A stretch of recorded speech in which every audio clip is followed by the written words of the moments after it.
Grassroots vous présente le magazine Intelligence économique.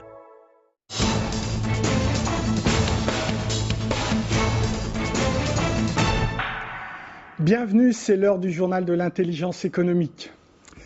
Désormais, pour les États-Unis, le climat est devenu une affaire de sécurité nationale.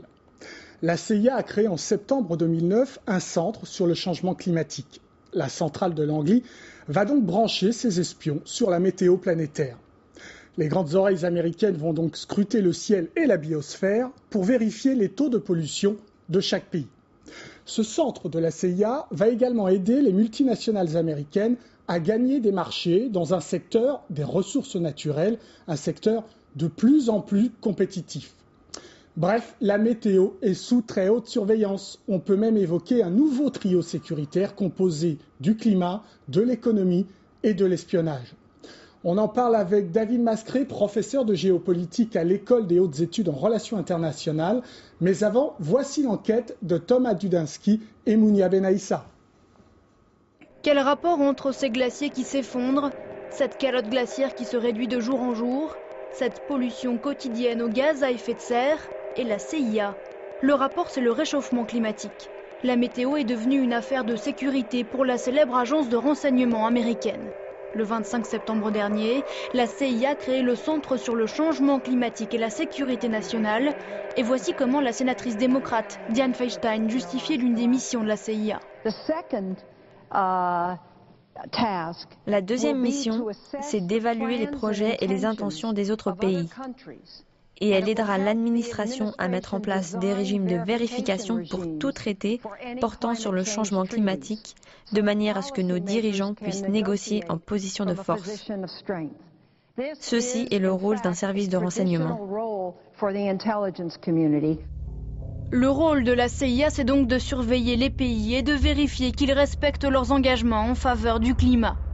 Et ce n'est pas tout, la CIA doit aussi participer à la guerre économique. Ça inclut d'évaluer les conséquences sur la sécurité nationale de cette compétition acharnée pour les ressources naturelles. Pour accomplir sa mission, la CIA dispose de moyens technologiques importants grâce à ses nombreux satellites espions. L'agence de Langley a même trouvé des alliés dans la communauté scientifique américaine. La CIA partage ses images satellites avec les chercheurs américains chargés de l'étude de la Terre. De l'autre côté de l'Atlantique, les services secrets restent discrets. Ce sont les scientifiques qui ont la main sur la question. Ils disposent du satellite européen Envisat, le plus grand satellite d'observation de la Terre. Circulation océanique, température des eaux, niveau des mers, état des terres émergées. Envisat est constamment branché sur le pouls de la Terre et il a d'autres atouts. La capacité de mesurer les composantes de l'atmosphère qui ont une influence directe sur l'effet de serre. Et d'ailleurs sur la variation de la couche d'ozone. Mais Envisat manquerait de précision sur le rejet de CO2. C'est l'avis de Didier Renaud, directeur de la stratégie au CNES. Il reconnaît les limites d'Envisat. Qui mesure effectivement, qui est capable de mesurer le gaz carbonique, mais avec une précision qui est insuffisante. Et en plus, il ne le mesure pas suffisamment bas dans l'atmosphère pour qu'on puisse, à partir de là, être capable de remonter aux émissions. Du coup, le CNES a lancé son propre programme de recherche, un satellite plus précis et entièrement dédié à la surveillance des rejets de carbone. Son nom, Microcarb. Il devrait être capable, s'il est développé et lancé, de mesurer cette fois les gaz à effet de serre dans l'atmosphère avec une précision de l'ordre de 1 à 3 parties par million. C'est extrêmement performant et extrêmement difficile, vous pouvez l'imaginer.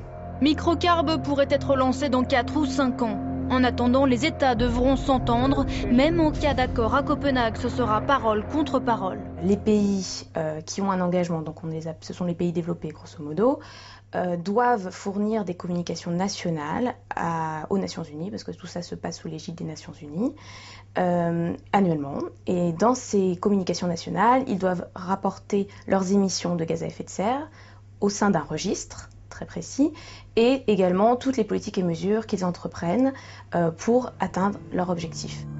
Le problème avec ce système de reporting, c'est que certains États sont contre, notamment les pays en voie de développement ainsi que les États-Unis.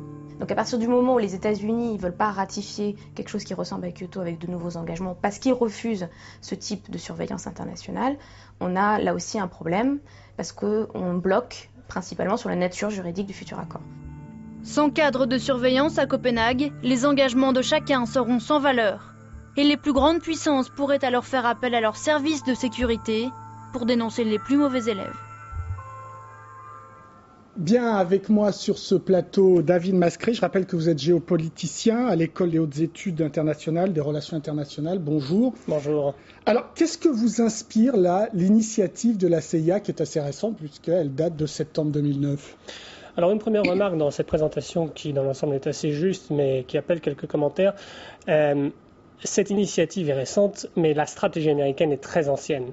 Comme toujours, lorsqu'on se place du point de vue américain, on se place dans la longue durée avec une vraie volonté de domination et d'hégémonie. Dès 1978, en pleine guerre froide, les États-Unis commencent à développer un programme d'armes climatiques et de réflexion sur le climat comme possibilité, comme facteur aggravant en quelque sorte les risques sécuritaires. Cela se précise en 1989, donc bien avant la guerre du Golfe, qui sera une des premières guerres mettant en avant des risques climatiques, puisqu'on se souvient des bombardements de puits de pétrole de part et d'autre, et donc de cette espèce d'épaisse couche nuageuse qui avait obstrué un peu le ciel koweïtien et irakien pendant plusieurs semaines. Bien avant donc cette période, Jessica Matthews du World Fund Institute met l'accent sur le climat comme facteur stratégique et comme facteur déterminant pour asseoir une domination militaire. Et plus récemment, en 2003, donc le rapport du Pentagone, qui est un peu filtré. Absolument, mais en amont, tout de même encore un nom à citer, c'est évidemment celui d'Al Gore. En 1992, vous avez le sommet de Rio, c'est la même période, c'est la même époque à laquelle Al Gore est nommé vice-président, et dès cette époque, il développe toute une campagne qui n'est pas sans arrière-pensée économique, vous l'avez dit, mais aussi stratégique et militaire, pour faire du climat une sorte de point de focalisation de l'attention des autres pays et un élément structurant en quelque sorte de l'agenda international. Alors plus récemment, donc, je parlais de ce fameux rapport de 2003 du Pentagone qui a fuité et qui dit en gros il va y avoir des tensions dans le monde, notamment sur la problématique de l'eau, sur la problématique de l'énergie et évidemment de l'alimentation. Pourquoi les services de renseignement américains sont à ce point au front dans une question qui est après tout environnementale? Précisément parce qu'ils ne l'envisagent pas du tout sur un mode environnemental, mais sur un mode stratégique et sur un mode... C'est une manière pour eux d'asseoir leur hégémonie ou en tout cas de perpétuer leur stratégie de domination.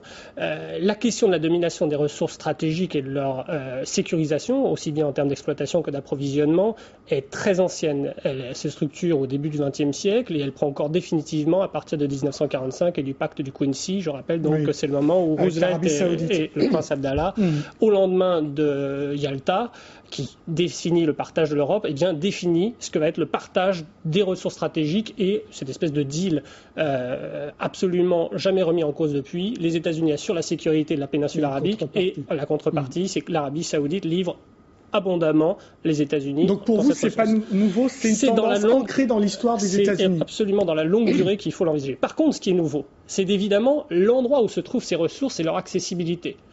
Sous les océans, au niveau des pôles, au niveau du plateau continental sibérien, dans des zones dans des mers profondes, en offshore profondes, qui n'étaient pas accessibles. Et effectivement, du coup, l'attention sur le climat et le fait de focaliser sur d'éventuelles conséquences d'un réchauffement climatique, notamment en termes de tornades, d'ouragans, voire d'augmentation du niveau de la mer. Voilà, d'augmentation du niveau de la mer, permettrait aux États-Unis de placer non seulement des systèmes d'observation et de surveillance, mais des dispositifs militaires pour sécuriser directement certaines de ces zones au nom de la lutte contre le réchauffement climatique. Alors pour vous, c'est un prétexte, un alibi à une hégémonie clairement économique sur les ressources. C'est d'une manière habile, d'une part, effectivement, de garder la main en termes de domination stratégique, notamment pour ce qui est de l'accès aux ressources vitales, qu'elles soient énergétiques et gazières, ou bien qu'elles soient hydriques, puisque c'est une question aussi absolument vitale pour un certain nombre de populations, et alimentaire, c'est le troisième point, mais c'est aussi une manière de pousser des alliés dans, peut-être pas une impasse, mais en tout cas un scénario qui va en quelque sorte les maintenir sous dépendance et en quelque sorte les faire aller dans la direction qui avantagera les intérêts des Américains. Il n'y a pas une contradiction entre le fait de vouloir surveiller les autres pays dans leur rejet de carbone, par exemple, et de ne pas signer les accords comme Kyoto, où on verra pour Copenhague. Alors là aussi, c'est quelque chose qui peut nous surprendre si l'on se place dans le court terme, mais qui n'est pas du tout une nouveauté si l'on se place dans le long terme. Ça a toujours été une stratégie des grands géopoliticiens américains, de Mackinder à Brzezinski, de mettre en place des instruments en quelque sorte de contrôle et de régulation internationale et soi-même de s'en exempter. Ça a été le cas en 1919 avec les 21 points de Wilson, vous savez, qui devait réguler les relations internationales après le premier conflit mondial et qui n'a jamais été ratifié par le Congrès. Ça a été le cas avec l'Organisation des Nations Unies, dont les États-Unis ont toujours su s'affranchir quand leurs intérêts vitaux étaient en jeu, pas seulement au moment de la guerre d'Irak, mais au niveau de la conquête spatiale, au moment des affaires de Cuba, etc.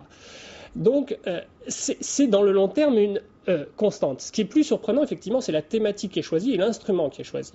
Auparavant, les instruments choisis étaient essentiellement des organismes à vocation globale, mais rassemblant le concert des nations. Là, on est sur un organisme qui rassemble d'abord des experts scientifiques, le GIEC, Groupement interdisciplinaire d'études du climat, et qui, dans un second temps seulement, trouve une ratification au niveau juridique avec effectivement les protocoles de Kyoto ou de Copenhague.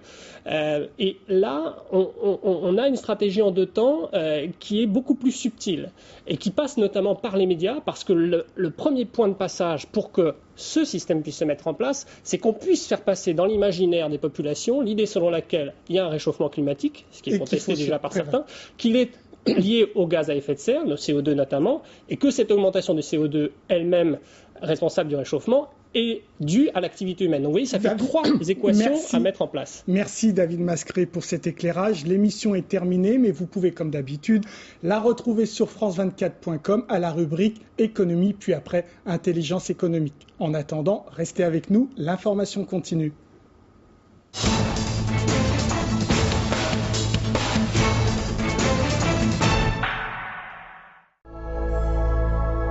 Crossroads vous a présenté le magazine Intelligence économique.